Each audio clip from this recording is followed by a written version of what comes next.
विक्रम सम्वत 2082 साल फागुन महिनाको 19 गते मंगलबार फाल्गुन शुक्ल पूर्णिमाको दिनमा खण्डग्रास चन्द्र ग्रहण लाग्दैछ।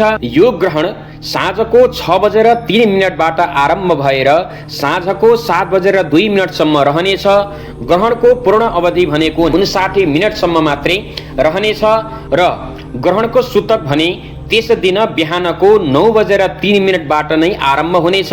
यो सूतकको अवधिभर भोजन निषेध भनेर बताइएको छ, तर बाल वृद्ध र आतुरलाई भने भोजनको दोष लाग्दैन र यो ग्रहण पूर्व फाल्गुनी नक्षत्र सिंह राशिमा लाग्दैछ।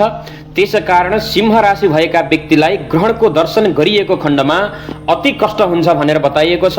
सक्दासम्म ग्रहण लागेको बेलामा नाङ्गो आँखाले ग्रहणको दर्शन गर्नु हुँदैन र 12 राशि मध्येमा कुन कुन राशिलाई कस्तो फल छ यो म बताउन गइरहेको छु।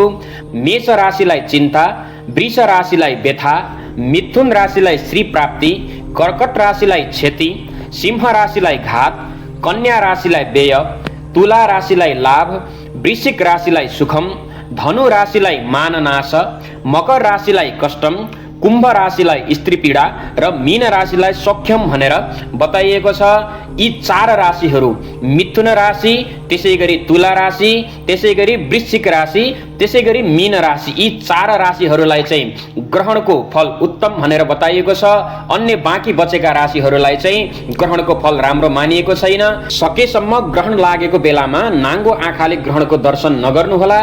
जय श्री राधे।